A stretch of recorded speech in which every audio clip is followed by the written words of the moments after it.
ghostly apparitions, UFOs, and aliens, and mysterious creatures lurking in hidden depths around us. These are the mysteries which baffle, yet pique our curiosity. Will we ever prove their existence? Welcome to Paranormal Experienced Radio. Listen as your host and seasoned researcher Kat Hobson discovers new evidence, bringing us closer to the truth with informative guest interviews, the latest paranormal news, investigation advice, and equipment tips. Kat is a lead investigator with SCARE, located in Birmingham, Alabama, and feels that her gifts were given to aid individuals in distress in what should be their safe environments. Now, here is your host of Paranormal Experienced Radio, Kat Hobson. Good evening. Welcome to Paranormal Experienced with Kat Hobson. I am so very glad that you are here. I have just one of the best shows coming up for y'all, and I'm very excited about it. My guest is my friend, Mikey Thompson. Mikey is one of the best paranormal investigators I've ever investigated with. You may have seen him on Haunted Hospitals. You may have seen him at an event with either the Dead Zone or with Spirit Realm Network. Or, you know what? You may have just seen him around because he does all kinds of things.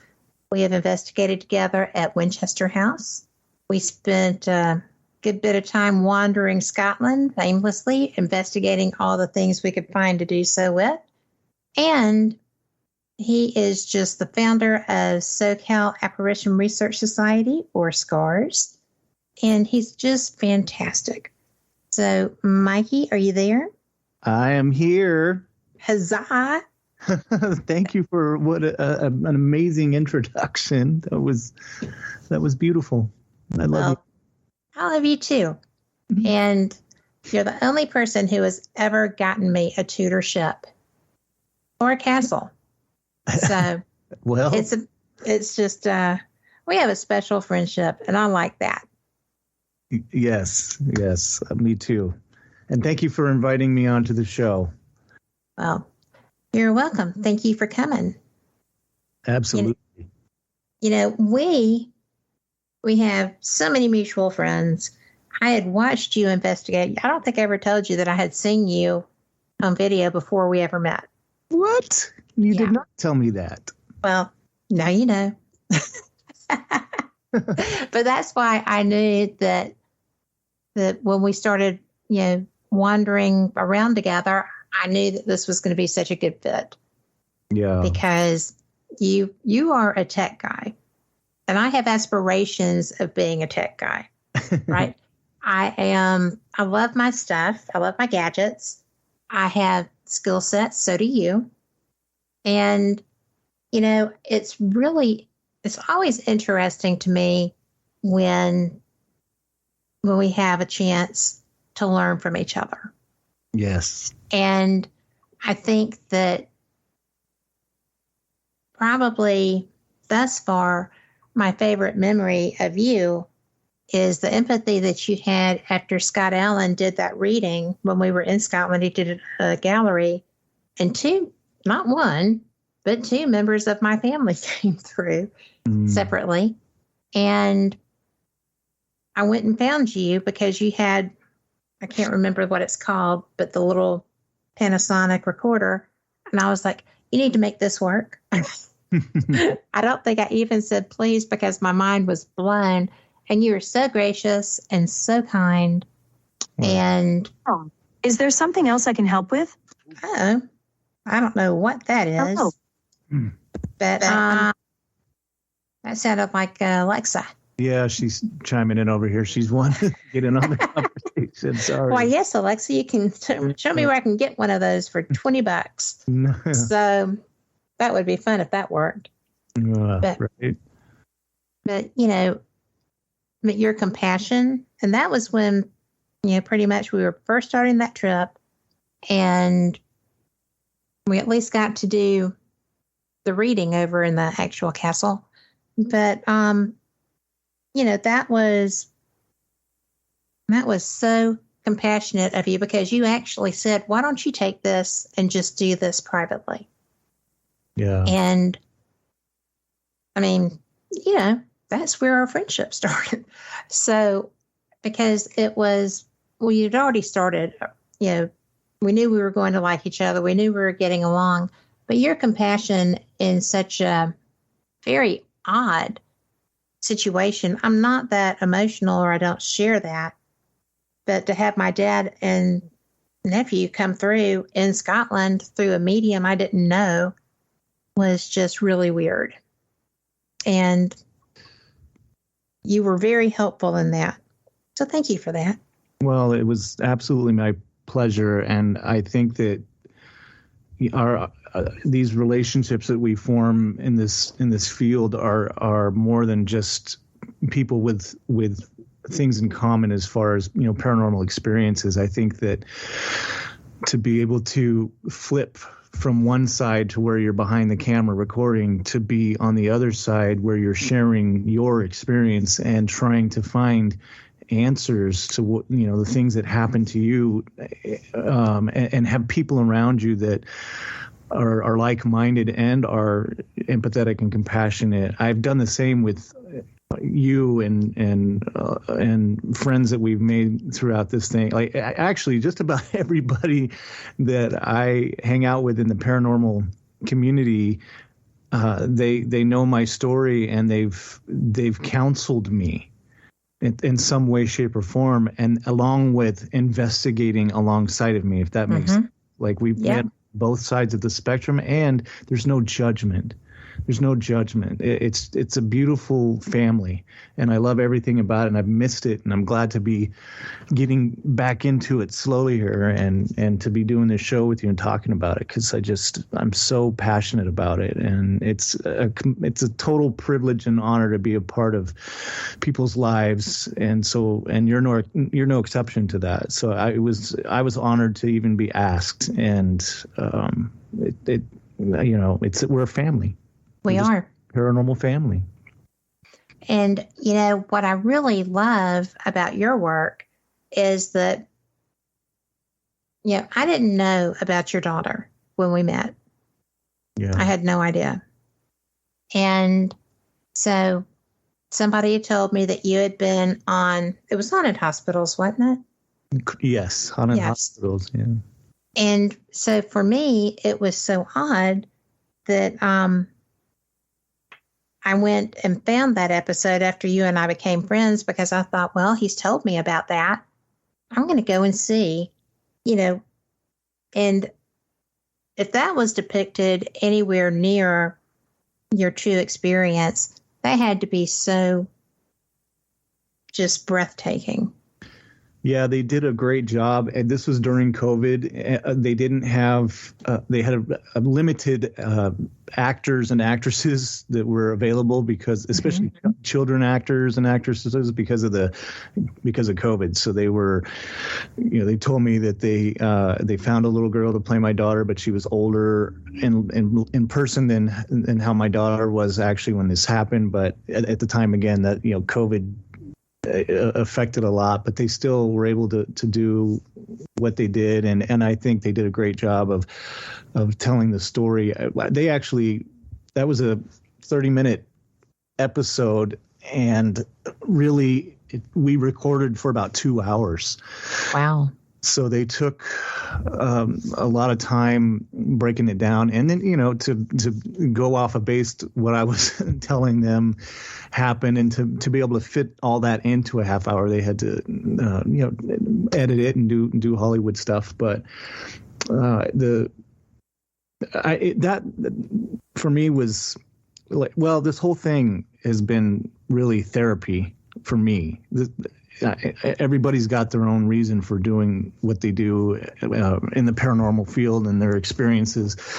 And I have just been on the hunt for whatever that was haunting my daughter back after all that happened ever since. And like I said, instead of falling into a bad habit or a habit that that could have harmed me, like unfortunately a lot of people do when they go through tragic things. I was lucky enough to fall into this and use this as an escape and meet people that have similar stories that will sit and listen to me and not look at me like I'm losing my mind, or they understand what's going on. So it's just been a blessing to be able to network through this and like I said, meet the people that I've met along the way, the people that have guided me, taken me under their wing, taught me, that continue to do so to this day, that want me to be a part of their investigations or part of their paranormal journey. It's just,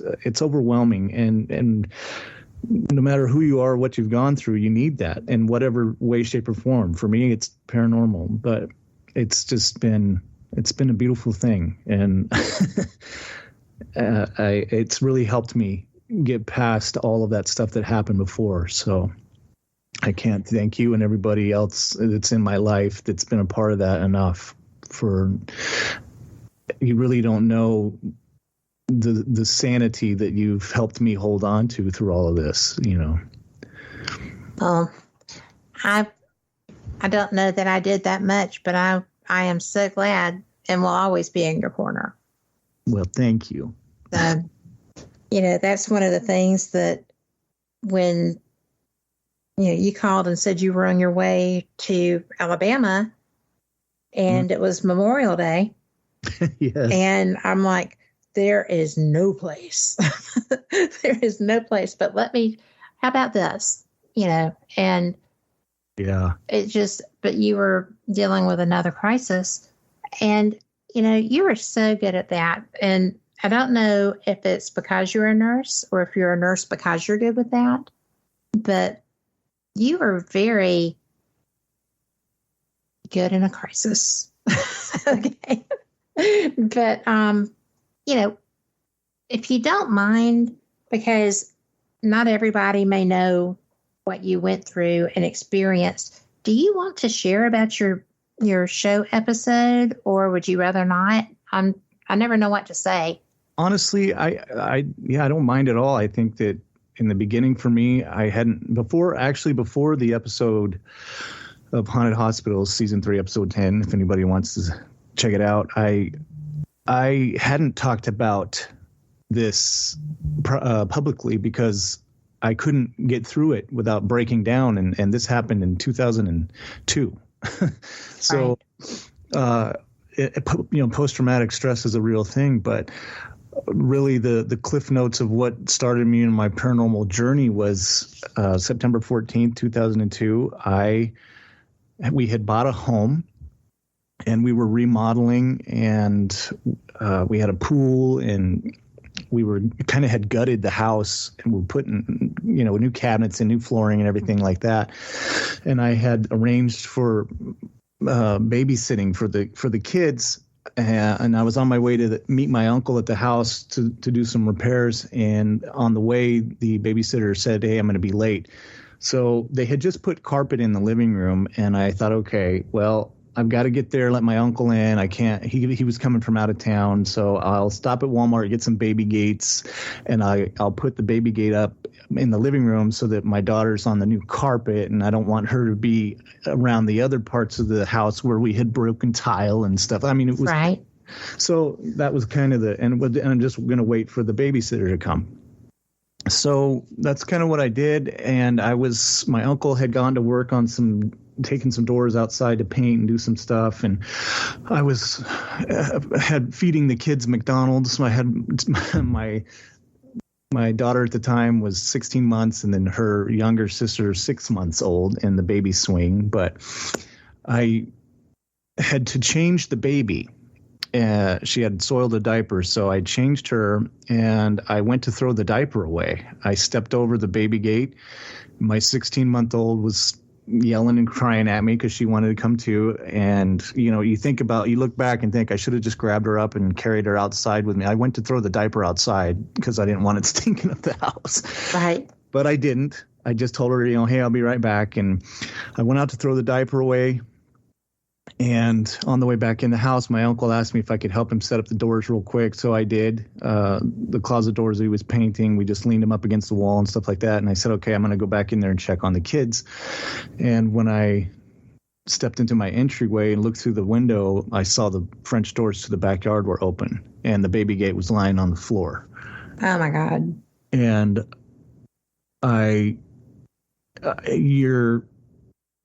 it's hard to explain. It's hard to how your reality from that moment before you saw that disappears after you see that and you realize what's happened. You kind of leave your body. Life as you know it just stops. So I ran back there and I couldn't look at the pool. I knew she was in it. I couldn't look at it. I actually ran to the side of the house where we had been piling up the debris because I was hoping that she had gone over there. And I went over there to,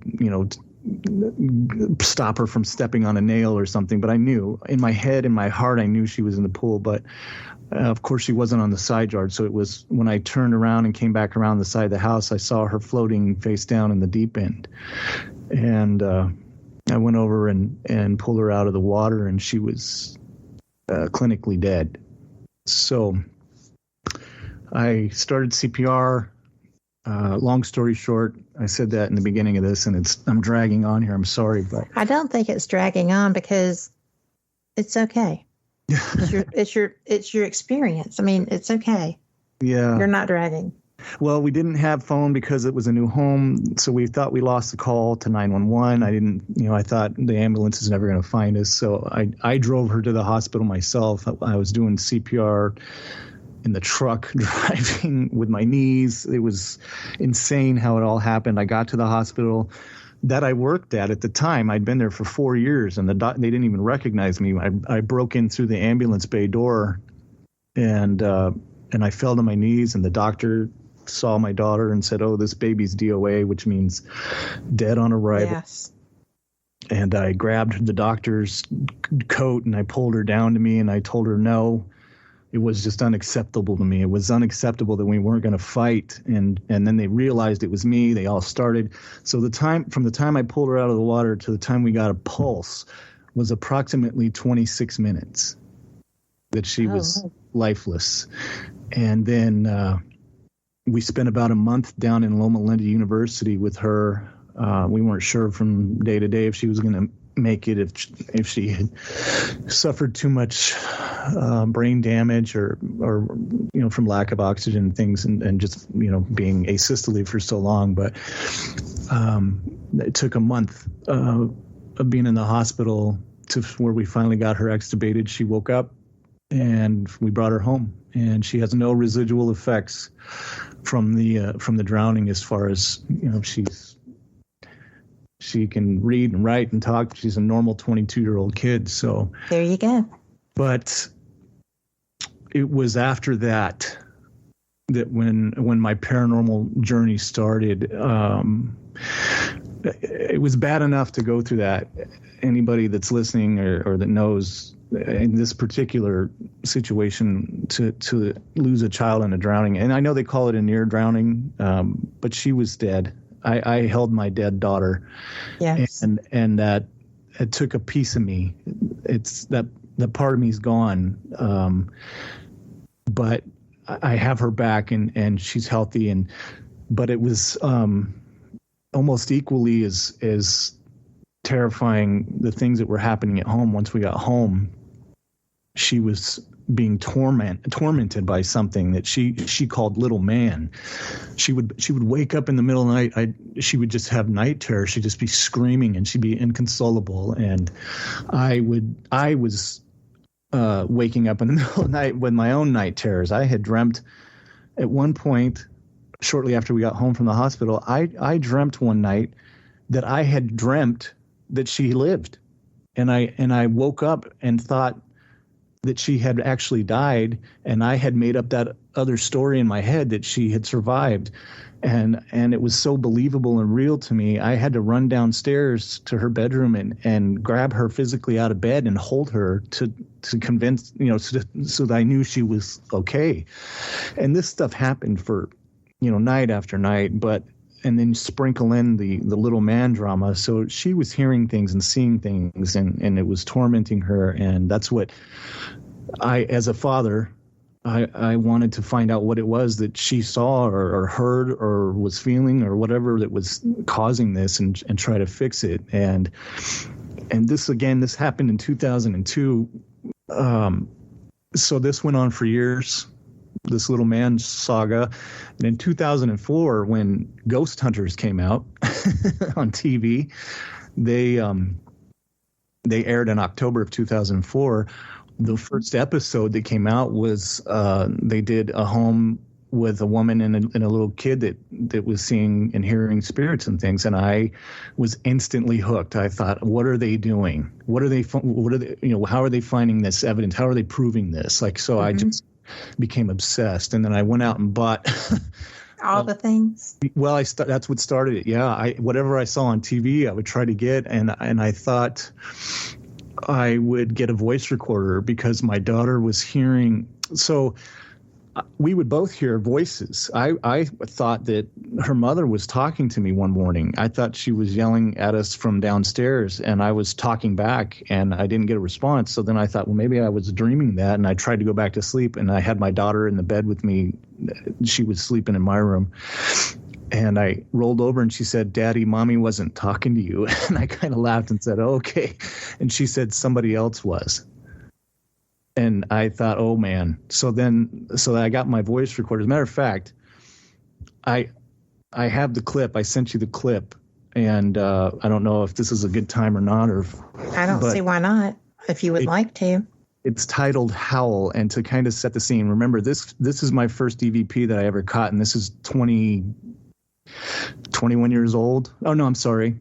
Let's say this happened about 2004 is when I got this. 2003, 2004. So yeah, it's about a 20-year-old EVP. And at the time I had, free audio editing software on my computer, and all I did was edit the clip down and then I increased the volume on it so that I could hear and try to make out what I thought it was saying. But you can hear me snoring in the background when I caught this, and we had put the recorder on the dresser right next to my bed. So whatever this is, and maybe your listeners or you or whoever's out there can tell me something that I haven't heard in 20 years. Maybe you guys will hear something else from this. To me, it was a howl. But yeah, this is the first EVP I ever caught, and it's the first time it's been publicly played like this. Wow. Okay. Yeah, it's called Howl. That's the first one I ever got. All right, Brace, can you cue that?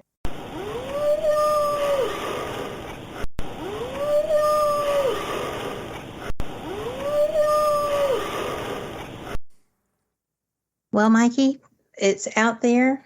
Yeah. And hopefully people are going to reach out to you if they have any other ideas about it. But what in the world do you think that was? I have no idea. I just can imagine something standing next to the bed, like yelling at me. It felt, I didn't hear anything. Like I said, you can hear me snoring in the background, but this happened early morning, and because it was about 6 hours into an 8-hour audio clip that I finally heard it.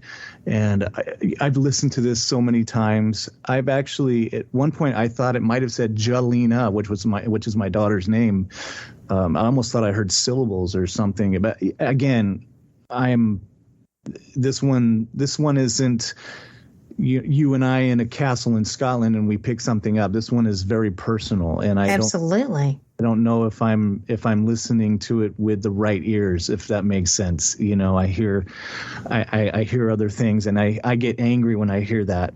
All that comes back to me from the time that we were struggling with her and whatever little man was. So it sounds scary to me. It sounds like if I try to put a visual on it and compare it to what she was seeing, that makes it even worse. Because during the production for Haunted Hospitals, they asked me at one point, did your daughter ever describe what she saw?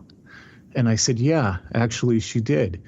we were driving down Main Street in our hometown one day, and it was around one of the holidays, and they were having those like 4th of July sales. You know, they have balloons and come on in here and buy this and that. Well, they had one of those big inflatable blow up floppy arm guys. You know what I'm talking about? Like the car lots or whoever, they just kind of flop around their arms and their head. It looks like flames or something. It's just a floppy big tube guy. Jelena said, Daddy, Daddy, Daddy, look, there's little man. And she pointed at that thing.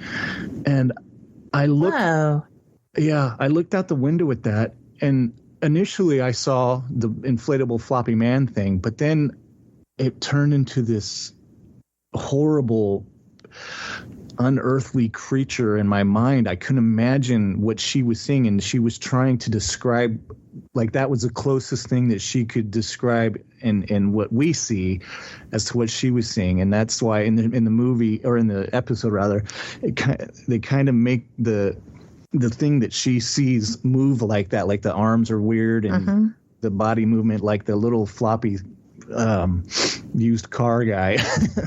So, but all of that together, like I said, if you would have heard her screams back then and everything that she was going through, and then to hear that EVP and to hear her describe what she was seeing, I was just livid that something like that existed and was tormenting my child. So I just went on a mission to try to find out what it was and maybe help somebody else who's been in that situation, who was made to feel like they were crazy, because who do you talk to? You know, I'm in the medical field. I'm not going to go to work and tell doctors and nurses that my house is haunted. Like, you know what I mean? I do. I don't want people to think I'm crazy. I don't want to, but you know, we were talking in the beginning of the show about this community that we have, this family that we have. And I mean, the paranormal community, no one has done that. No one has done that to me ever, Kat. Everyone has listened, and I hope to be able to hear other people's stories the same way they heard mine, and maybe help someone else that's been in a similar situation as we were. But that's kind of how it all started.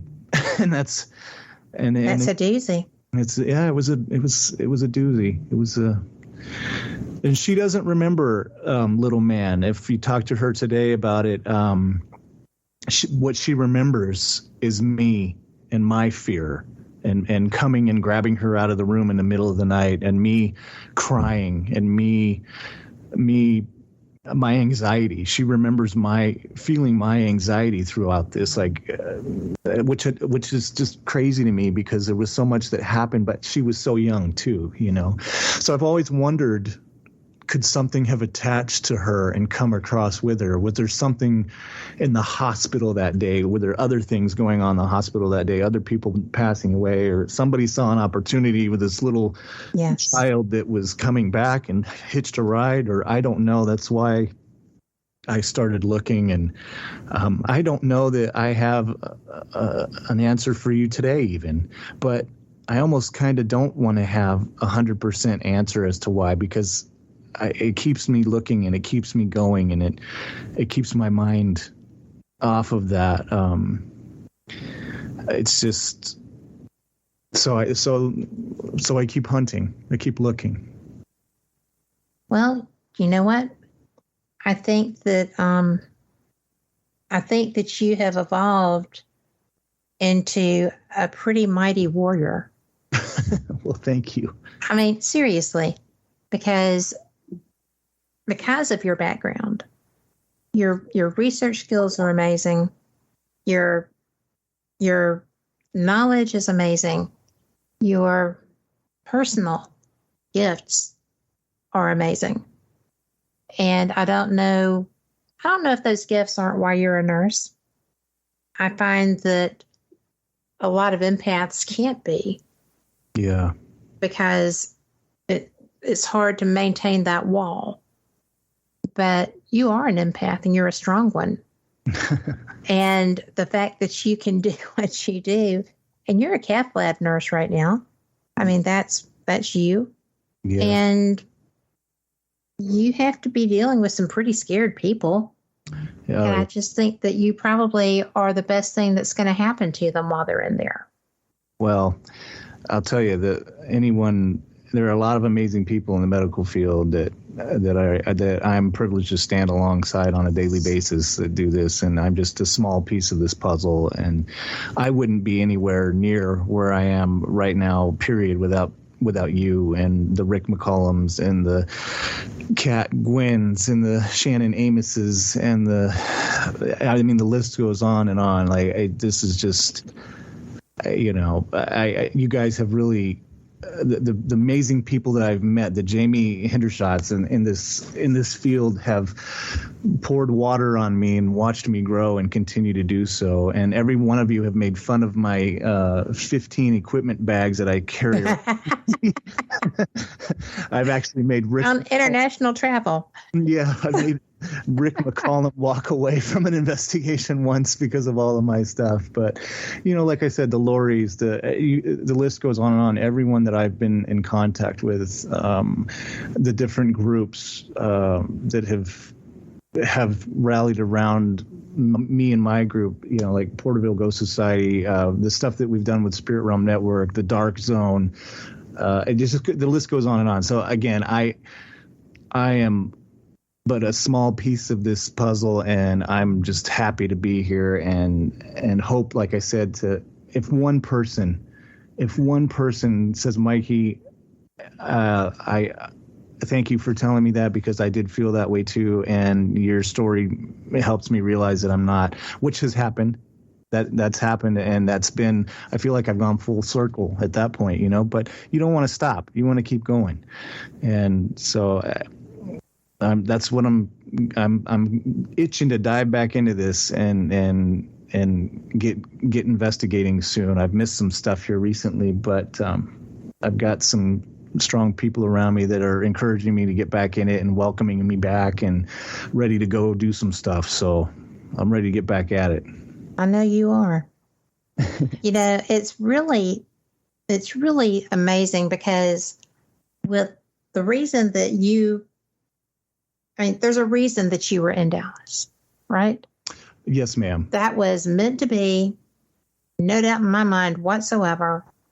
And, for those listening, Mikey had a family emergency. He lives in California. The emergency was in Alabama. And he just so happened, of course, by coincidence, to have been working in Dallas, Texas, which is a 5-hour drive, as opposed to having to catch a flight and do the things and do all the stuff. Yeah. And, it's really funny how the universe works sometimes, isn't it? Yes, ma'am. It is. You think that it's the worst time in your life, and it may not be pleasant, but you find that some of the most beautiful things grow from some of the most broken pots, it's just, I don't know how prophetic that was, but you know what I mean. I do know what you mean. And it's true. I mean, the pot can be warped. Yeah. Lord knows mine is. And, it still can do beautiful things. If it's, that's a great analogy well, that you had. And you stop and do what you got to do. You family first for all of us, 100% of the time. But the support again that I've had from everybody, I like you were saying earlier, to pick up the phone and make a phone call. I did that when I first started my traveling nurse, November of last year. It's not even been a year yet. I was planning on coming to Texas first. And I was trying to get my license and all that straightened out. And I was looking at jobs in that area. And one popped up in California, in Central California, where I actually have friends that live. And my friend, Kathy Gwynn and Shannon Amos, they from Porterville Ghost Society, they live in Porterville. That's exactly where the job was. And so I called them up and I said, hey, I'm thinking about doing this crazy thing. What do you think about me, hanging out with you guys for 13 weeks and giving it a go and seeing if it'll work and yada yada. And they were all on board, 100%, no questions asked. Kat called me right back and said, done. Let us know when you're coming up. And they are the greatest gift. They fed me and loved me and hugged me and watered me in my broken pot and helped me, get my feet on the ground as far as the traveling contract goes, and have mentored me through a lot of this paranormal stuff too. They made me an official member of the Porterville Ghost Society.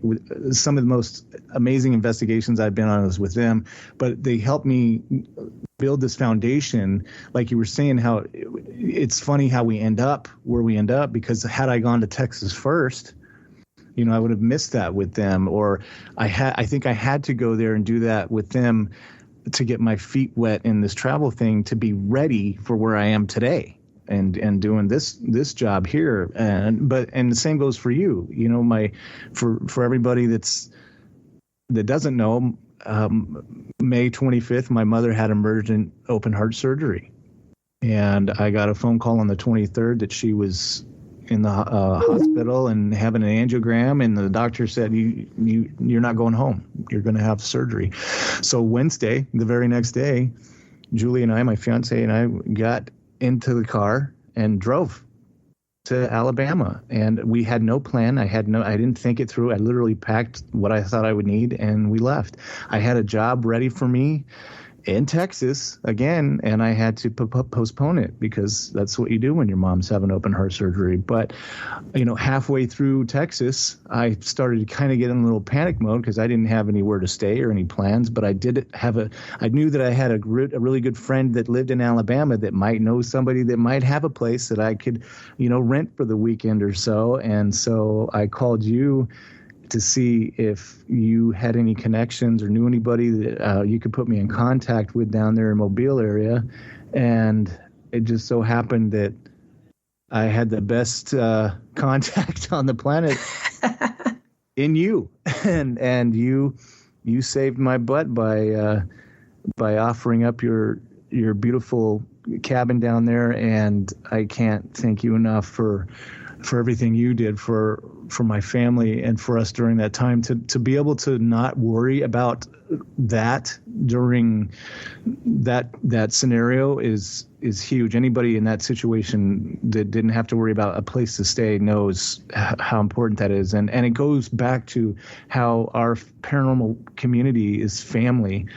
I have so many stories of people, Rick McCullum, the first time I met him, one of the craziest paranormal experiences I've ever had was at Allensworth, and an investigation there with Porterville Ghost Society, and that's where I met Rick. And I ran outside, Kat. I had never experienced anything like this, and Rick talks about it in his book, his version of what happened there. But he came outside and kind of grabbed on my shoulders, kind of a thing, and said, "Hey, you're okay, and this is what happened." And he talked me off the ledge, right. But he didn't have to do that, But that's who we are. It's such a beautiful family. I love everything about it. I love everybody that I've been fortunate to work with. I could go on and on with these stories, but yeah. It's been an amazing adventure. I'm so blessed and privileged to be a part of this. Well, I tell you what, you're a blessing in your own right. And just so people know, you were staying in a construction zone. No.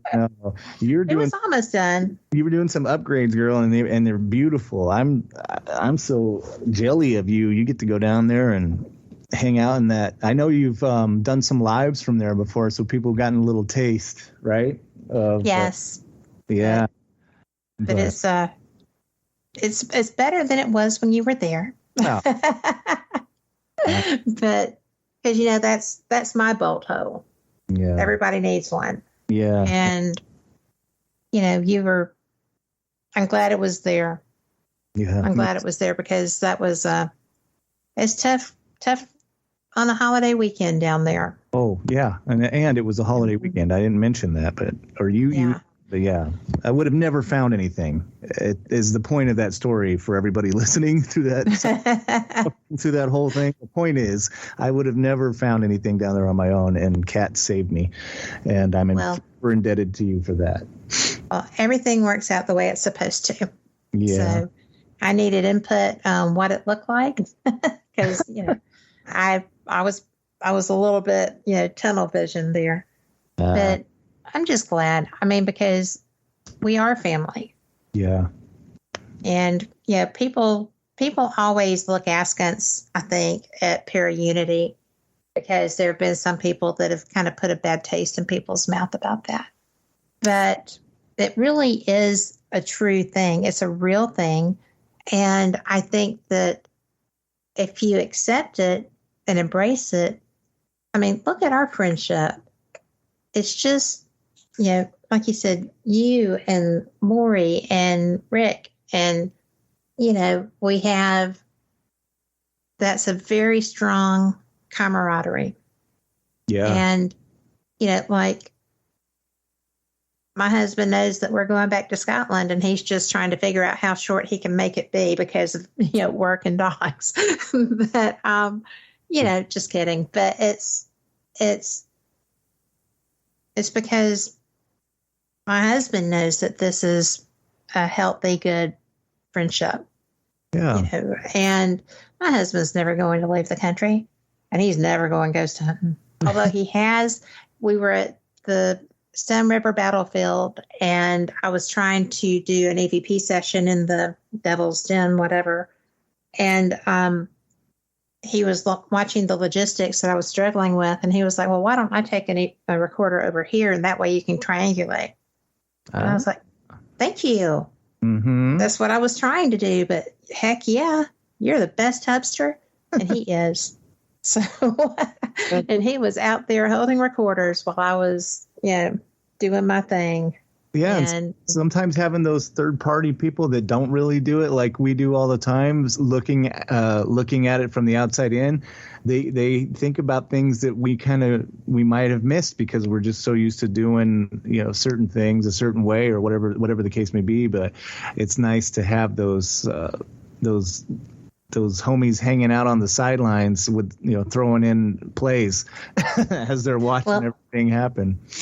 And it was also nice because I was just using a point and shoot. I didn't have my Nikon because we weren't really planning on, doing an investigation.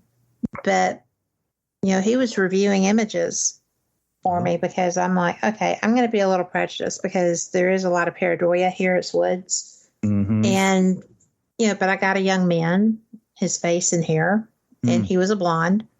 And, just things like that. And I wouldn't have trusted that had I not had someone else there looking at where I took the picture and saying, no, that's not there. Yeah. I'm like, oh, okay. Yeah. So real family is just as good as paranormal family, but para-unity is just just an amazing thing. And I hate that so many people have taken advantage of that term to kind of turn people sour just on the thought, but it's a real thing. I do too. I hate that's the case, but maybe this will help people in the paranormal community that are listening too, that or give them a little hope that it's still out there. We have it.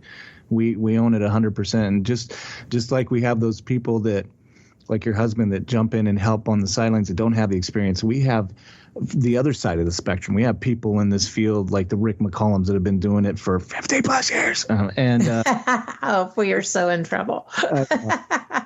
You're in trouble, not me. I didn't say it. But people bring so many different gifts to this. Like Cheryl with the audio, Cheryl Plum the audio. She's great with audio. And like I was mentioned, Shannon Amos at Porterville Ghost Society, he's got some techniques that they've come up with that they use that they share with us and say, hey, try this out at an investigation. We use that the Amos method and Glen Tabbert Inn, and had one of the most amazing EVPs actually experiences that I've ever had in paranormal. So they're not keeping secrets from each other. We're not trying to keep each other down. We're trying to help each other grow. Exactly. But I've got to interrupt you because we're going to listen to that Glen Tavern and EVP when we come back, but we have to go to break. Okay. So for everyone listening, thank you so much. I know you're loving this, and we'll be back. We'll see you on the flip side.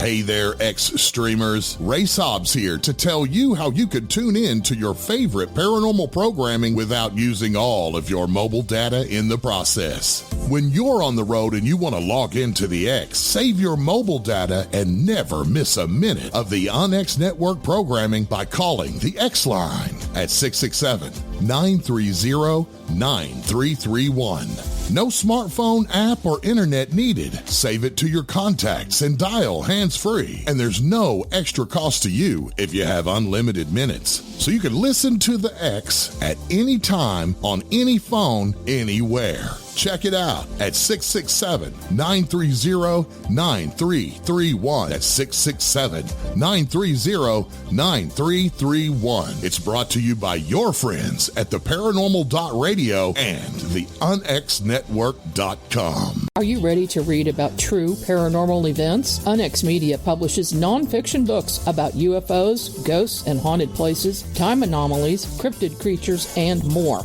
Just like KUNX-DB Radio, it's all about unexplained phenomena. Visit www.unxmedia.com to see our list of great book titles by Debbie Ziegelmeyer, Gene Walker, Devin Listrom, Wayne Lawrence, Bill Spicer, and yours truly, Margie Kay. That's unxmedia.com. 7,000 service members who were killed protecting our country since 9/11. The Tunnel to Towers Foundation is now delivering mortgage-free homes to those Gold Star families. I am Nancy Gass, the wife of Staff Sergeant Jerry Gass Jr. My husband was 33 when he died in the line of duty in Afghanistan. The day those two officers arrived, and my door was the worst day of my life. I moved 17 times in the last 18 years. When I lost my husband, Jerry, my world fell apart.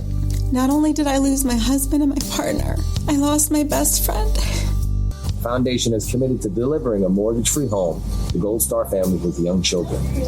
There is a waiting list of over 1,000 deserving families. Every time you see a home delivered to another Gold Star family, you can be proud and you can say that you helped make that happen. When you give your kids a kiss goodbye and you do not come home, we are going to take care of your family. We are going to give them a mortgage-free home. The Tunnel to Towers Foundation is now delivering mortgage-free homes to over 1,000 Gold Star families with young children who are waiting for a home. I'd like to ask you to contribute $11 a month to support their effort. Please call 1-844-BRAVEST or go to tunneltotowers.org. Have you forgotten? People, ever had a garden that just doesn't perform? Tired of buying expensive fertilizers all to get plant burnout? How about trying plant food instead of plant poo that is full of petroleum enhancers? Log on to goplantgo.com for an all-natural plant food and a wonderful soil amendment that really works. These products will bring health and longevity to your garden plants. Whoever wrote "I never promised you a rose garden" didn't have Go Plant food. Yep, it works on roses too. Here's one for you. Roses are red and violets are blue. Log on to Go Plant Go and see what it can do. That's corny. Wait, it works on corn too. This food will not disappoint. Go Plant Go has been feeding big farms for over 20 years. So why not the smaller crops? Food is important. Good, natural food. So log on to goplantgo.com and try your very own today. Use discount code UNX at checkout and save an additional 10%. And shipping is free. Hey folks, this is Derek Hayes, host of Monsters Among Us podcast, and I'm here to invite you to check out the program every Saturday night at 11 p.m. Eastern, right here on the X. Each week, Monsters Among Us highlights real accounts of ghosts, aerial anomalies, strange occurrences, and cryptic creatures, straight from the mouths of the witnesses themselves. So grab a snack or a beverage, switch off the lights and lock the doors, then tune in for some paranormal terror. Catch Monsters Among Us every Saturday night at 11 p.m. Eastern with me, Derek Hayes, right here on the unxnetwork.com. Alternative talk you can trust. The X.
Welcome back to Paranormal Experience with Kat Hobson. That's me. And tonight I am so fortunate to be welcoming my friend Mikey Thompson. And if y'all missed that first hour, don't flip, because you can go and pick up our archives anywhere that you get your streaming. And you're probably going to want to go back and listen to this show, because this is a great show. And they're going to be EVPs. We've already started with some. But Mikey, thank you again for being here. I love getting a chance to catch up with you. It's fun. Oh, thank you. This is, like I said, I've missed this with everything going on, in the personal life. But to be picking up where we left off is great, and I'm thankful for the opportunity. So thank you for having me on. Well, you're welcome. Thanks for being here. Yes, absolutely. Now, you were talking to us about your investigation, and you had evidence with you, but set that up. Yeah, so I'm just picking one here out of this was one of the best, and it wasn't too long ago. A friend of mine, Tim McNiff, who I met at the LAPD Museum with an event there with Rick McCollum and Melissa St. Hilaire, we had done a Glen Tavern live, and they had heard. That was a great investigation, by the way. I watched that. I love this place. There's a lot of different opinions about Glen Tavern, but for me personally, I've never been disappointed there. So Tim reached out and said, hey, another friend of ours, he and Natasha wanted to try to get in there and do an investigation. It wasn't anything like groups going. It was just more of buddies meeting there to hang out and to do an investigation. So we set it up. Actually, Tim and Natasha set it up. Long story short, we ended up getting, rooms with a bunch of us met there. Tim, Natasha, Cheryl, Melissa St. Hilaire, Cheryl Plum, my friend Shannon Amos from Porterville Ghost Society came down with me, and we met up. Our friend Jay Blumke showed up. He was there hanging out. We had a lot of other people there. But it just so happened that we basically rented out the entire third floor. And so we had this amazing blend of mediums and tech people. Like Cheryl and I are the tech guys. So she had the audio and I had my gear, and Shannon from Porterville Ghost Society, he's a tech guy too. He's got these techniques that are amazing. And so we had all these minds together, and we were trying to figure out how to get this going. So we had started in the honeymoon suite, and I'd like to say real quick, if I can, this was one of the last investigations that I was able to do, or that we were all able to do, with Natasha Dolgushkin. We lost her this year. She passed away. And so I have to acknowledge her and absolutely, and remember her and thank her for her guidance and her love and her kindness and her compassion and empathy. She was one of those people that just... She was a medium, and she was a master with the dowsing rods and with the pendulum, and she just had her own technique and her own style, and such a hit. It's such a loss for our community. And Natasha, you're missed. I enjoyed everything that we got to do with you, and but I'm thankful that she was there for this one. So what had happened is we were in the honeymoon suite, and the mediums were picking up on a darker entity there. They felt like a woman that had been pinned and kind of attacked and couldn't really get out of that area. And so we were focused on that room. Well, if you're not familiar with the Glen Tavern Inn, down the hall in 306 and 307, there was a cowboy that was shot allegedly for cheating in a poker game, and then we had a prostitute across the hall that was beheaded and her body shoved in the closet. That's kind of the story of the main story. That's kind of gruesome. It's a little bit gruesome, and I apologize for. No, I'm teasing you. For anybody that's listening and gets scared by that. But so what we decided. So Shannon from Porterville Ghost Society and I were talking about this, and we kind of got together with the group and we said, look, if we're going to start over here instead of down there in 306 and 307 where people would traditionally go, why don't we go ahead and kind of charge that area up so that when we do head down there and investigate, we'll see if that has an effect on any evidence that we might get. So I happen to have Rick McCollum had given me an EM pump to use. So that device will kind of shoot out electromagnetic charges and charge up the area. And Shannon has developed this technique, or we call it the Amos effect. He's done a lot of work, continues to do a lot of work in the background, but specifically with frequencies. And without going into the whole thing and breaking it down, what he's done is he'll go from a certain low frequency up to a higher frequency and kind of loop it, because there's been talk in the paranormal field about different vibrations, different frequencies. It's kind of the long story short. So what we did is we combined the two. We threw out the EM pumps, and we started the Amos effect in the hallway.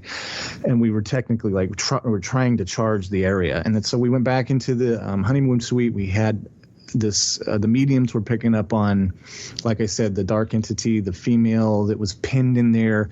And Natasha kept hearing a woman saying, help me. And it seemed like that there was a female entity in there that was that understood there were people that are investigating, was trying to get our attention. So we were getting responses with the pendulum, yes and no answers and things like that. So long story short, we're moving down into 306 and 307.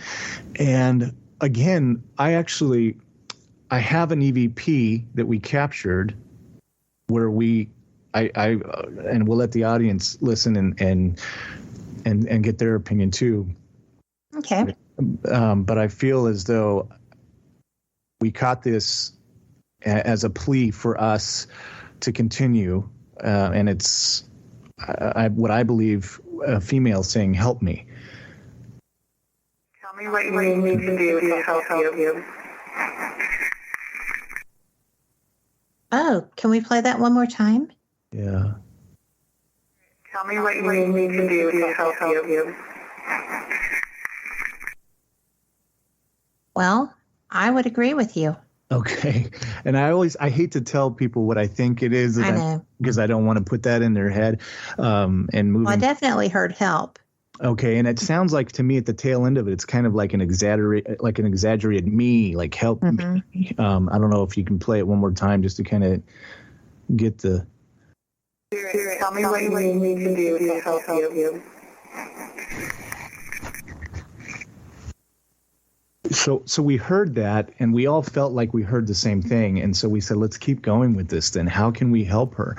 And what we decided to do was to challenge. Well, not challenge. We don't provoke, but what we were telling the darker spirit, you got to let her go. You can't keep her hostage here.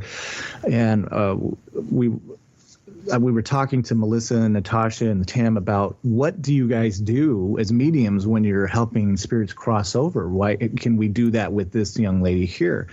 Well, meanwhile, Melissa had picked up on another male spirit in 307, but she felt like it was a timid kind of a spirit, like he was hanging out in the shadows. And so we put together this kind of love story, whereas the timid guy that was in 307 may have had some feelings for the girl that was down in the honeymoon suite that was kind of kept prisoner by this dark entity, right? This is like, we're all putting this together with the responses from the pendulums and the dowsing rods and what the mediums are picking up on and telling us, and what we're catching on the audio evidence.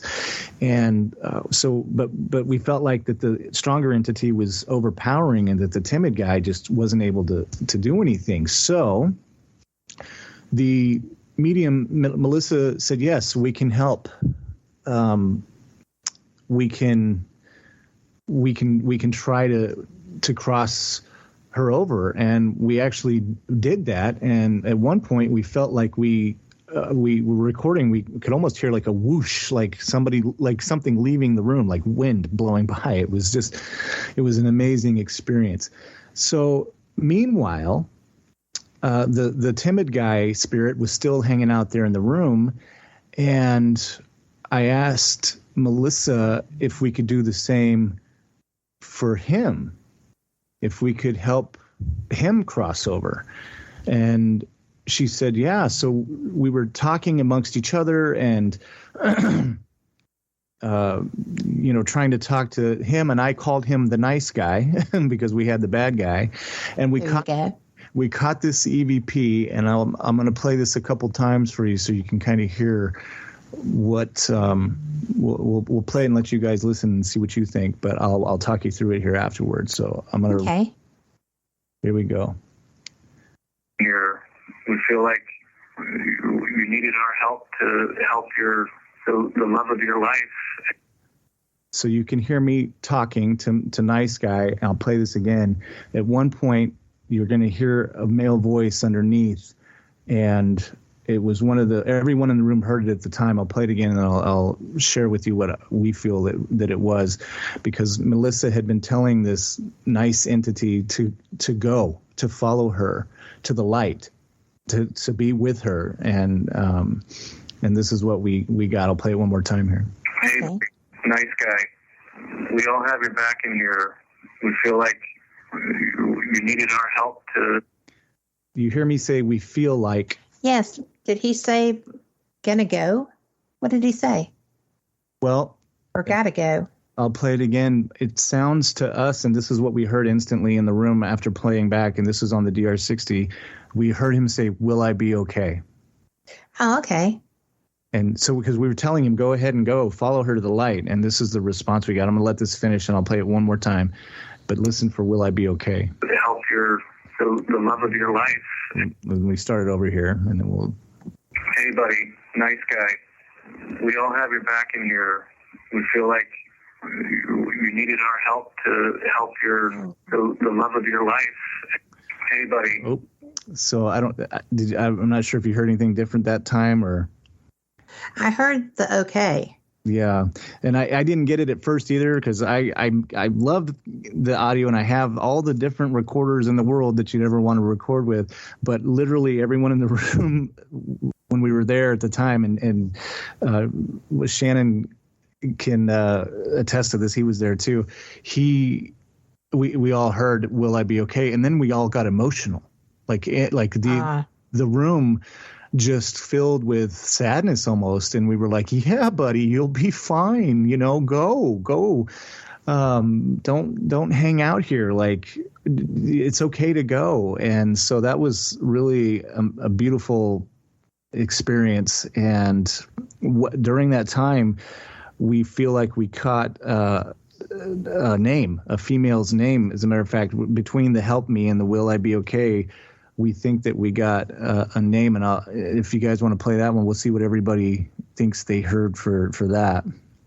Oh, I would love to have that. Introduce yourself to me and tell me your... Oh my goodness, that's so clear.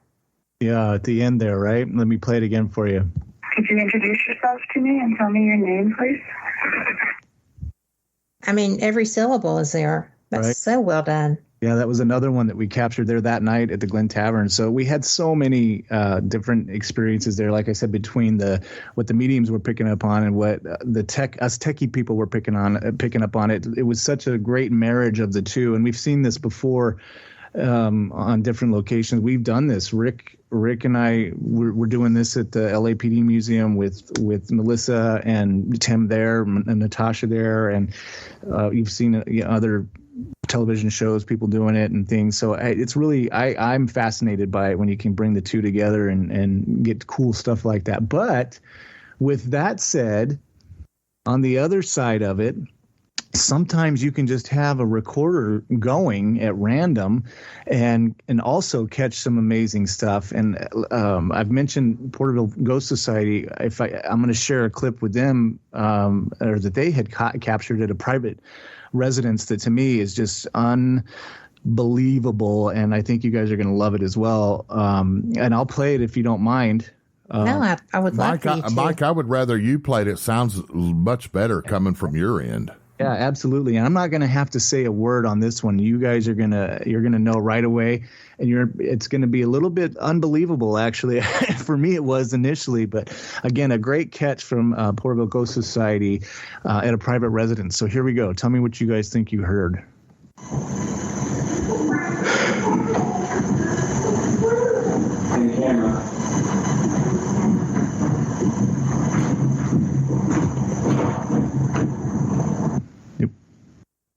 Was mostly in the beginning there, and I don't know how well you could hear that.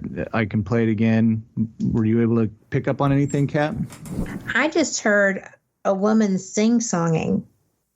Okay, I'm going to play it one more time for you. Okay.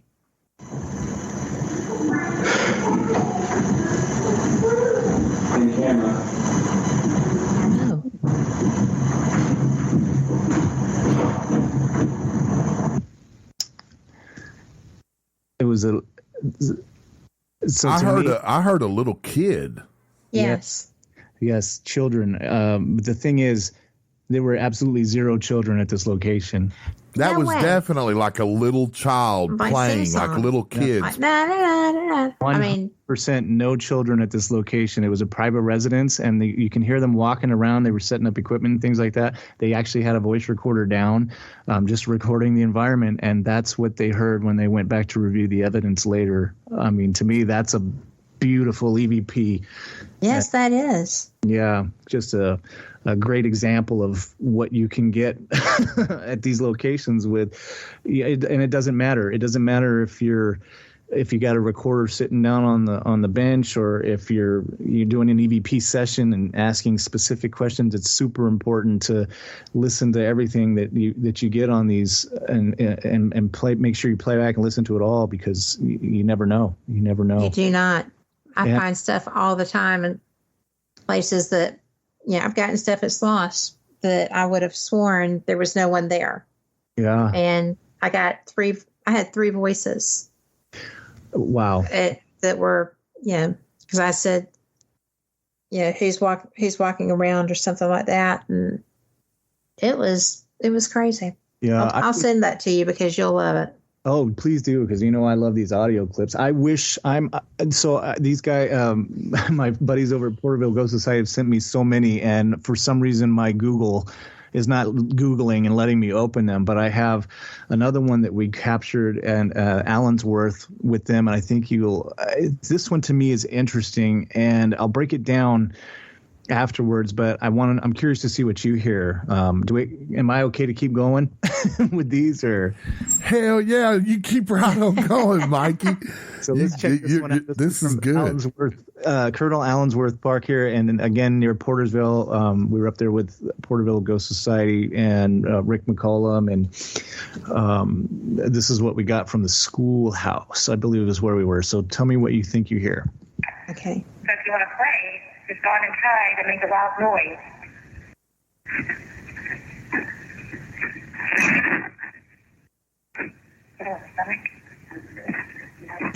Uh-oh. Are you over by the front door? That was right next to me. So I don't know what all you heard in that, Kat, but was there anything in particular that you picked up on, or? I heard it sounded like a whole sentence, but I don't know what it was. Well, then at the end, please tell me that there was a person there that said it was by the front door. Yeah. So let me set the scene. That was our friend Jamie Hendershot. She was in the schoolhouse, and what she said was, if you're here, can you make a loud noise? Did you hear a loud noise? I did. So we caught that on the recorder, and it was that loud playing back from the Panasonic. But inside the schoolhouse, you can hear her say, was that somebody's stomach or something? I did hear that. Yeah. She heard something, but it wasn't that huge noise that we captured on the recorder. Whatever she heard in real time was a lot less, a lot more quiet than what we picked up on the recorder. But nevertheless, something was happening at that moment that she picked up on, and we heard that big bang. And I'll play it again for you so you can kind of get an idea of now how it goes. She asked, can you make a noise? Then you hear this big noise on the recorder. She thinks somebody's stomach growling or something, but she feels somebody moving around next to her. So we have that personal experience happening at the same time as we catch this crazy weird noise on the audio. So here it is one more time. So if you want to pray, just go on and try to make a loud noise.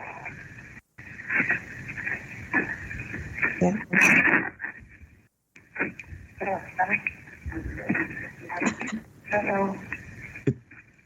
Are you over by the front door? That was right next to me.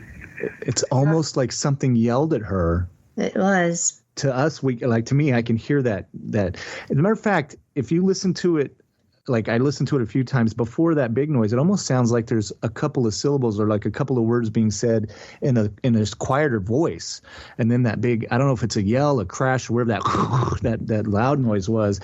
But nevertheless, something was caught on a recorder at the same time Jamie was having a personal experience. So for me, that was a great catch of audio and personal experience. So I'm lucky to have that one. But sometimes when we're doing these, we can get real-time answers on the recorder that are almost comical. And you and I and Lori and Rick and Cheryl. And I know where you're going. Yes, in Scotland. And why don't you tell the story of this one, and then I'll play the clip for everybody. Oh, my goodness. The first night that we were there, we were supposed to be staying in this 14th century castle. Well, that didn't work out.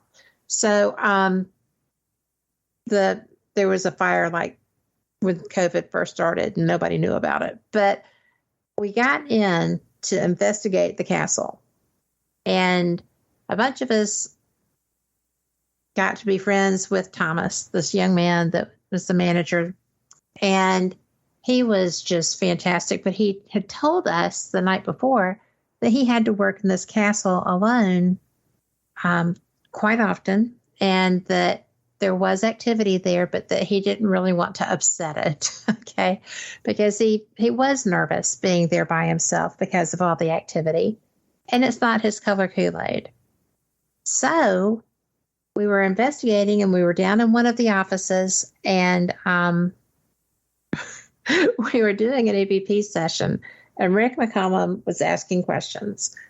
And Thomas just happened to be coming in and walked in the door as Rick had asked a question, and then this EVP happened. Well, actually, you asked the question. Was it me that asked? You guys were bouncing back and forth. Yeah. You asked the one that got the response, and here we go. Let's play. This is so. And bear in mind, this is a very nervous young man. Anyway. Yes. But let's listen and everybody tell us what you think you hear. Was the time spent searching for them the reason you couldn't get out? And I'll play it one more time just so everybody can hear it.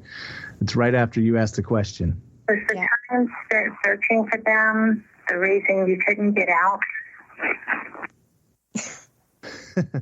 That was so funny. But I would have thought that would have been louder because the enunciation was so clear. Of course, my voice is loud anyway. But that was freaking. And you know what? That was not an appropriate response to the question that I asked. I guarantee that was for Thomas. Well, and so what we captured there, what we believe we captured was get out. After you said was the problem you couldn't get out, we hear a get out. And it was loud. It was loud. And at that exact moment, Thomas was opening the door to tell us it's time to move on to another location. Timid Thomas, who's afraid of the paranormal, doesn't want anything to do with it, opens the door while we're doing the review. At the exact moment, we hear get out on the recorder, and he looked at us and goes, well, I'm out of here, and turns so I'm out. Turns around and closes the door. I wish we'd have been like I wish there was a video of that. Oh my gosh! Like Rick says, that would have been a perfect. It was just so natural and. Poor Thomas, but what a trooper. But yeah, that was great. We were just all in there asking questions, and he just happened to open the door at the same time we were playing it back, and you hear get out, and he sure did get out. He ran for there was no hesitation. That guy was done. He was gone. Yeah. So it just goes to show you that there's no mathematical equation to this. If you whether you're standing there doing a planned EVP session, or if you're running around with a voice recorder like on your wrist like Cheryl does, or if you're setting up recorders in random locations where there's been claims of paranormal, like Kat and Shannon and them do with at Porterville Ghost Society. I'm just I've learned from them different things. It's important to review it all. And don't treat any one thing any different than the other, because you just never know. You never know. You do not. And, that's one of the beauties of what we do, that we just have the opportunity to interact. And in a lot of instances, and I know this has happened with you too, a lot of instances, there are spirits that feel trapped, that, for whatever reason are afraid to cross or afraid to try. And, sometimes they just need to be told, look, you're not locked in here. And you can go when you decide you want to. Yeah. So.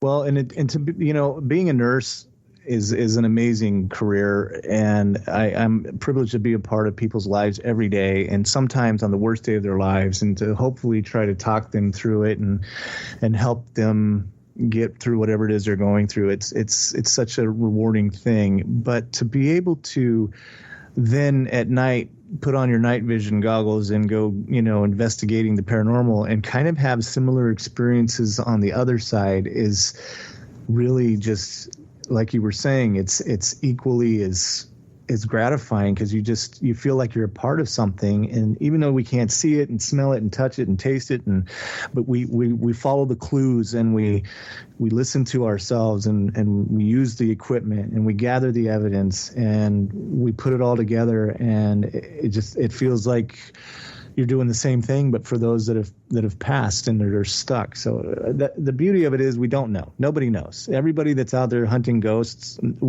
nobody has the answer. We all have great input and great evidence and great opinions, but we don't know, or we wouldn't be doing this, right? So it's the hunt that keeps us going. But I enjoy the the camaraderie with everyone. I enjoy the learning and the trying new things and having these different experiences that you don't expect or that you least expect, and still feel like you're helping, if that makes sense. Well, it does. And, I think that we're so fortunate that we get the opportunity to investigate a lot of different kind of places. Yeah. Just in the short time that we were in Scotland, we went down into the Edinburgh vaults, which was quite fascinating to me. About got your head crowned. Oh. But that was something. And tell people about that. Yeah, that's history. That's living history. That is. When you're putting your hands on 16th century walls, and even further back that these people built with their hands, and the fact that they were underground and the reason why and the way that they had to live, to be there and to walk through that and experience that is something just you can't describe to people. You just have to go to Scotland and do it. To smack your head to the point where you almost knock yourself out and have Rick McCollum catch you from behind so you don't completely go to the ground. That's, that was a once in a lifetime experience too. But it's just, it's more than just being in a scary place. It's the smells. It's the you can feel the humidity in the air, like the moisture, like you're there, you're living it, you're breathing it, and it's just something that I recommend everyone try to do at some point. It's different. It's different than going to a haunted house that has a scary story. You feel like you're actually living in that time with them and experiencing what they experienced. So, what do you think? I mean, that's what I took from it. Well, it is for me too. I did not get the sensations from the Edinburgh vaults like so many people did. I did not like when we first went down, not necessarily when we were into like the little room where you were getting, damaged. Somebody was trying to hurt you. But I felt it when we were up in the living quarters. Yeah. Before people came down. I also felt a great deal when we were in the Mary King's Close. It was, and this was a place where people had lived as in rabbit warrens, right? They were just everywhere. And it was so tight. And, there were not facilities to take care of human waste. There was, people died just from the filth and smallpox and all the other stuff, but they've lived underground because Edinburgh was under attack quite a bit. And if they were above ground, they were dead. So you're underground, you're dead. It was just kind of an interesting concept for that time period. But every place that we went underground was, to me, full of energy. And there was one room that was set up with a small boy mannequin with smallpox in the room. But it was just kind of like, I felt like the spirits were affronted by that. And I couldn't get out of there fast enough because it felt like terrible. Yeah. In that room. But, we went to that Danino's Den, which is ancient. And that place, I did not feel the negativity that was there. I felt calm there. And then later I learned that all the rags that were tied to the branches that we had been told were, curses or whatever, those were wishes, those were prayer requests that were tied to those limbs. And so that was actually presented to us quite different from what the actual experience was supposed to be. Yeah. And that was just our tour person. I mean, we had great guides, we were good investigators, so we had a good time and we were friends. But the whole experience in some of these places that were astounding, I think my favorite experiences were literally Balgony Castle. Oh, yeah. That was my favorite. And you and I both know that holds a special place in our friend Rick's heart. Yeah. But I knew why. Yeah. And you got to investigate that later with the Dark Zone. Oh, and yeah. That was an astounding. If people have not watched that, you need to watch the Dark Zone's investigation of Balgony Castle. It was astounding. And Cheryl was brilliant with her willingness and care for that spirit that was in the chapel. Yeah. It's just amazing. That whole place was amazing. And it was so Templar. Every coat of arms had Templar symbolism in them. Mm-hmm. Every room was full of it. Yeah.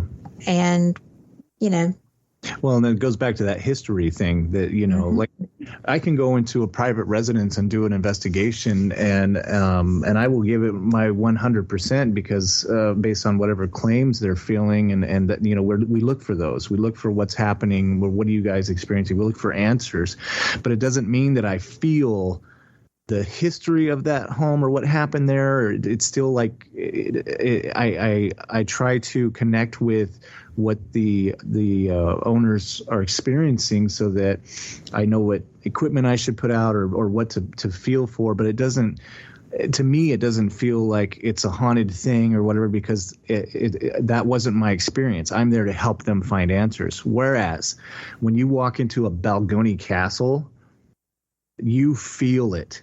You feel the hundreds of years. Like, did you get to see the platform where the knights would walk up the stone steps to the platform to mount their horses? Yes. Because their armor was too heavy. Like, to me, the fact that existed, and I know. I put my hand on it. This is where knights would climb up and stand on the platform to swing their leg around the horse because their armor was too heavy, and it was right there in front of me, and I was touching it. So, again, I'm not downplaying anything that's going on in someone's private home. I'm just comparing the differences between how it would feel to be in a castle in that environment, in a historic environment. Exactly, and to me, all of Scotland felt there was some kind of just. I used the word enchanted when we were there, walking into.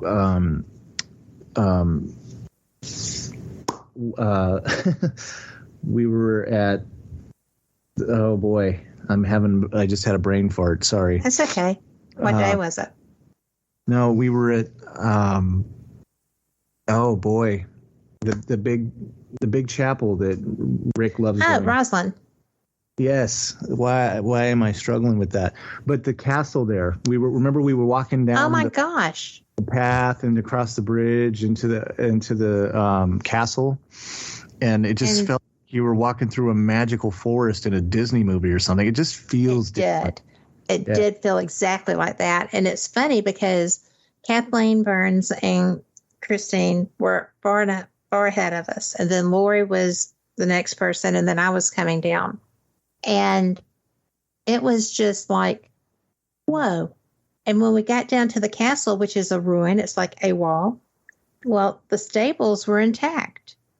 Mm. And so I'm sitting there and I'm checking them out. And then, I walked around behind them because there's a creek that runs down through that forest. And it is a primordial forest, guys.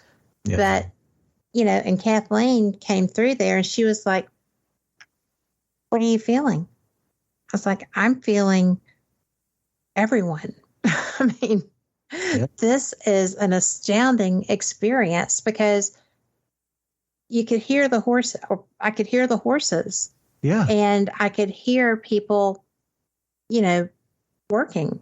And that was really the only place that when I went over and I was alone with the spirits that were there working and, playing and doing their thing, that I got that much interaction. Because I think everybody else, every place else was so people-y. Right. Right. And I bet that there's no telling how long it had been since people had been down there. Yeah. Because it was off the beaten path.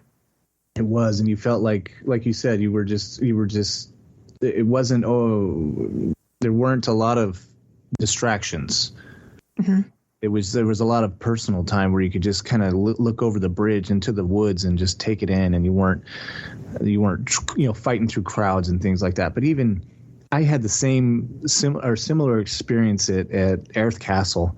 Mm-hmm. I don't know. There was one morning when we were there, I woke up so early, and it was probably because of the jet lag and the time thing, but I was probably 4:00 in the morning, Scotland time.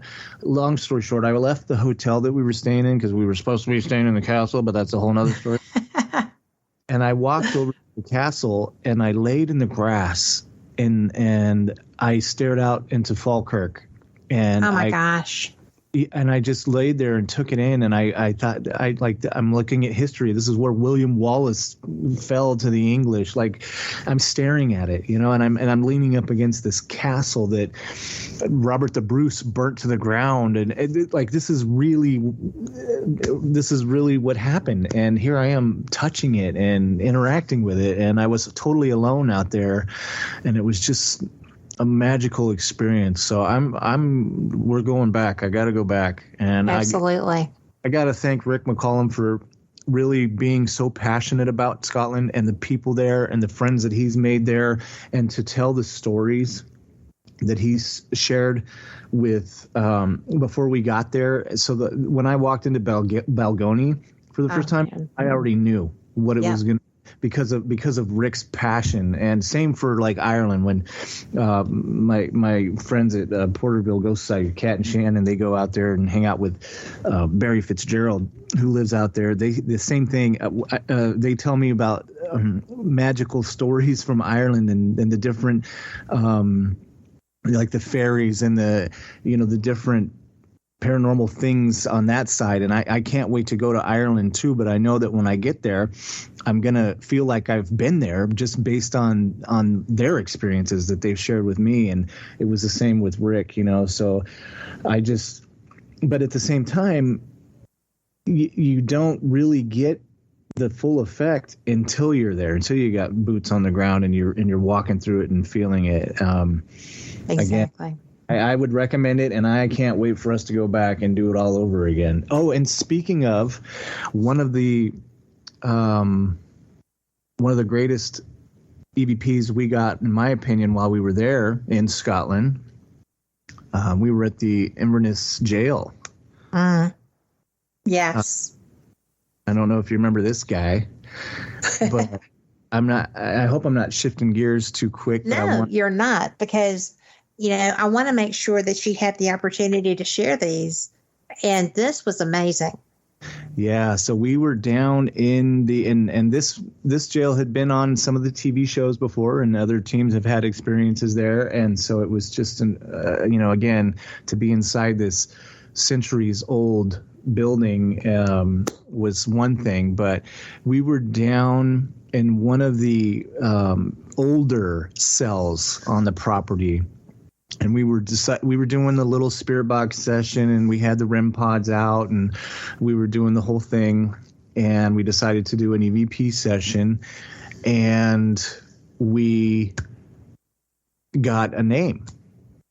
We thought we got a first and a last name, but we got a first name of Owen. Now, the cool thing about the jail was I guess it would not the gift shop, the gift shop area, but kind of in the front, right? The main entrance of when you come in, they have this cool little machine there where you could punch in your family's name and see if any of your relatives had done time in this jail at any point. And correct me if I'm wrong, I'm pretty sure there were some McCollums that pulled up in there. There were so many McCollums. Yeah, but I had the idea once we got that EVP. I said, hey, guys, I'm going to run over to the machine and see if there's any Owens that have been here. And guess what? There were 3 that popped up. So that's fascinating, wasn't it? It was really cool. And I took that information back. I ran back down into the cells.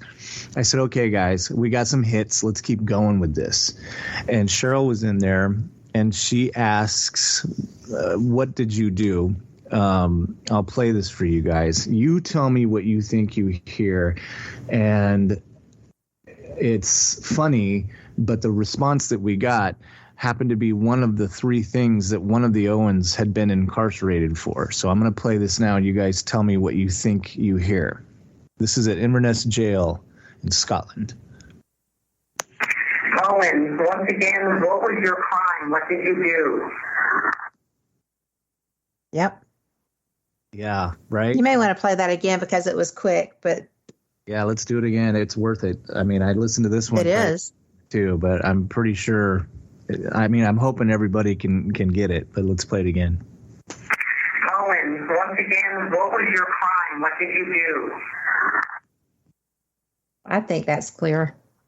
Yeah, and I'll tell you, when I heard it, and we all heard it, and then we started walking around to everyone in the group and playing it, and I didn't have to tell one person what I thought it said. Everyone that I played that clip for and that heard it right away immediately told me that they felt like they heard the word murder. Yeah. And one of the Owens that was imprisoned in that jail had been arrested for murder. So to us, that was really a cool catch. And validation.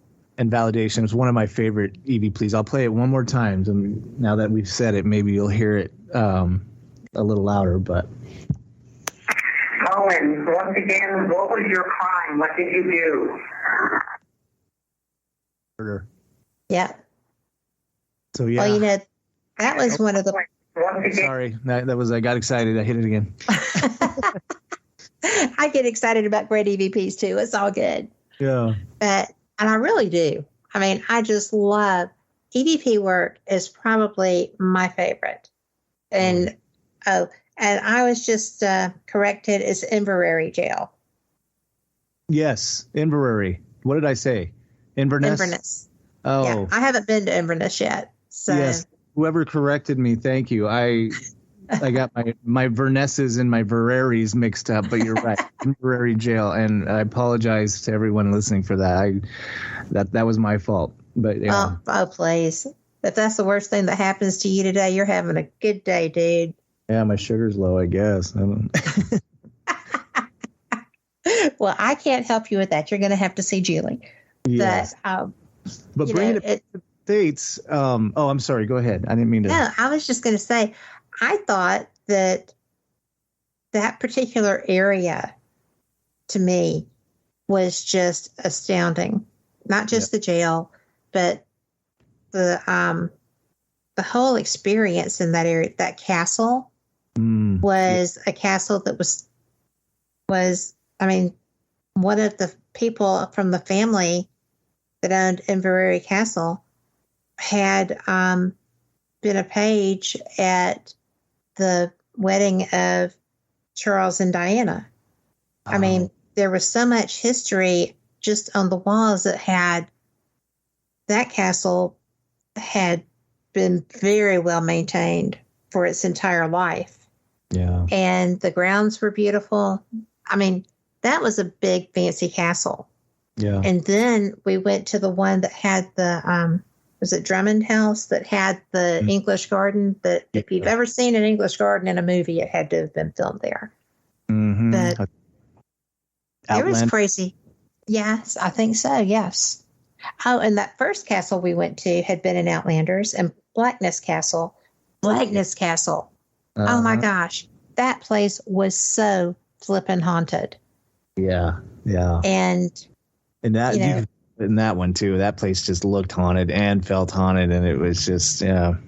Yep. But I was, speechless. I don't even know how to. You just have to experience it. You just got to go. Well, it was really an amazing area. The I say all the time, I cannot possibly recommend that tour company, but I can most absolutely certainly recommend Scotland.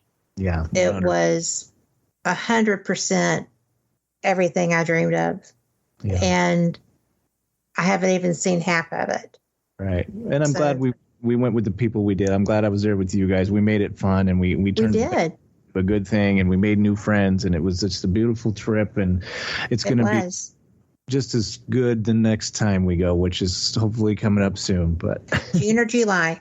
I'm waiting on dates. Yeah. So I'm very excited.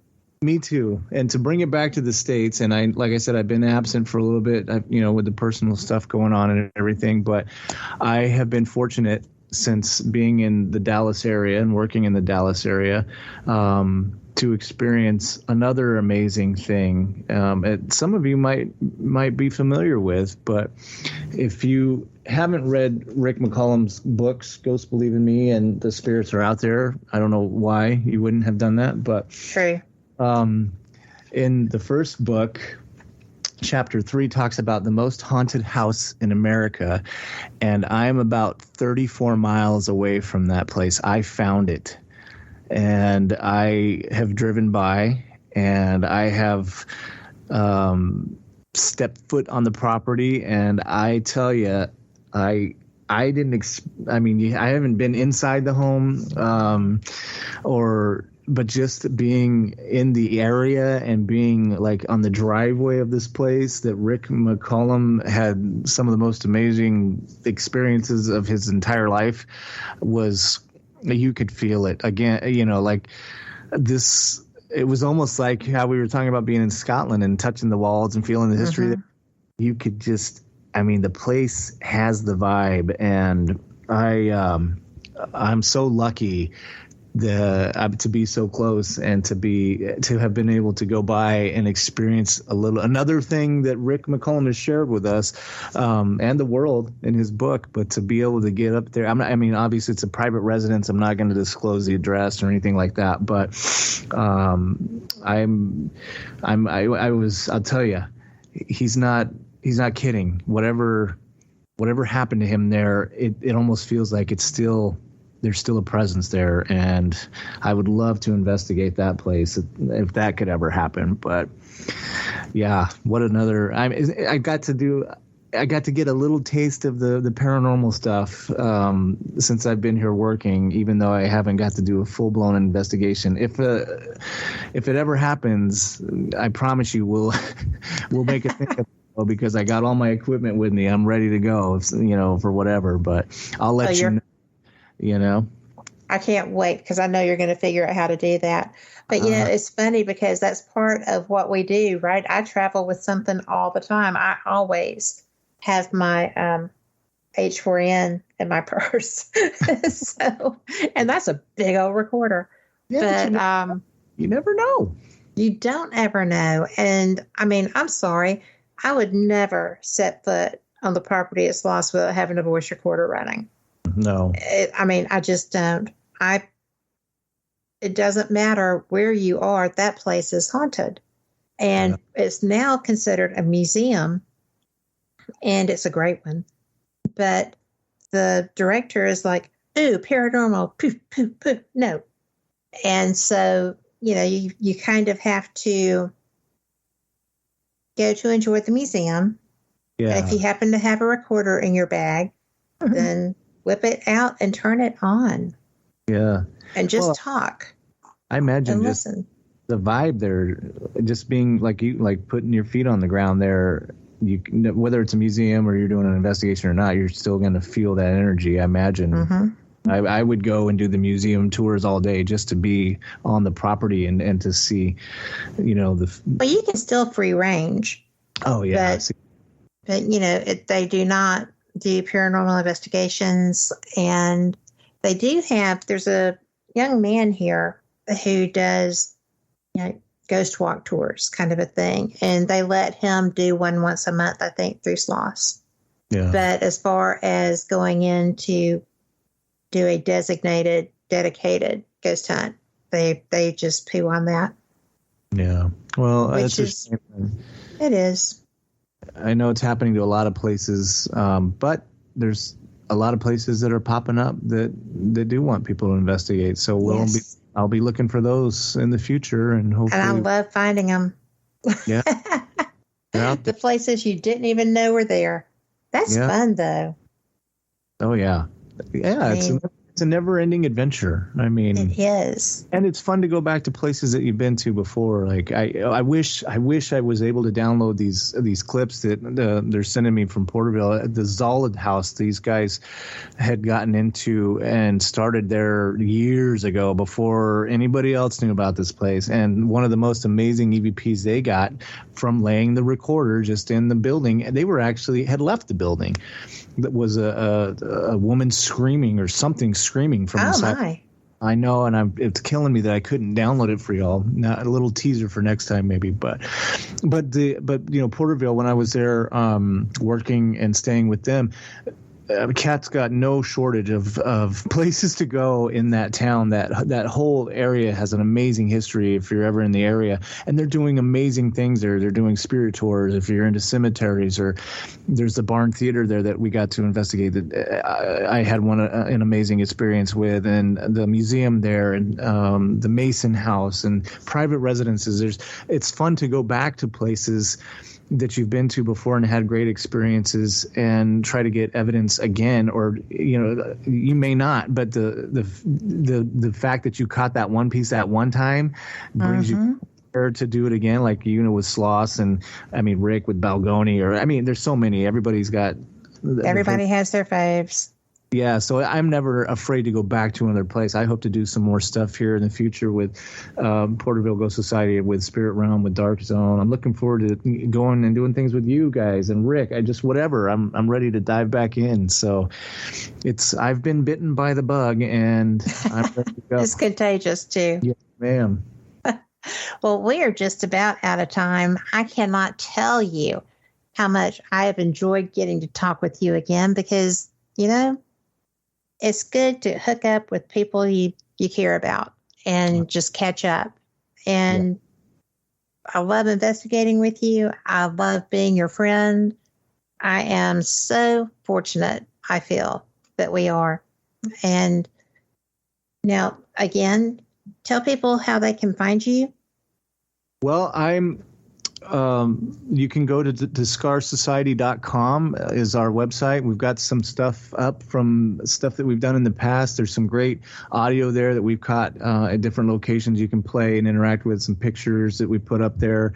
You can find us on Facebook. The social media stuff, I'm an old man and I'm really slow at catching up with and updating, but bear with me. I've got so much more material on hard drives that are in piles over here that I'm dying to go through and get more evidence put up. And our friend Rick McCollum's been encouraging me to do something with these EVPs that I'm looking forward to do. So I've got these little projects going. So you can stay tuned, and hopefully we'll get some new stuff up there, and our adventures that were coming up. I'm looking forward to getting evidence from whatever we do and put that up too. I've got so much stuff in queue that needs to be organized and put together that I don't think I have a shortage of stuff. It's just getting it out there. So bear with me. Once I recover from these little hiccups on the side, we'll be back at it, and I'm excited to get stuff up there for people to see and hopefully motivate. Excellent. Well, I'm going to have to say goodnight, and for everyone listening, thank you so much. But you know who's coming up next? Clyde Houston. So y'all enjoy, and we will see you next week. Same cat time, same cat channel. Good night.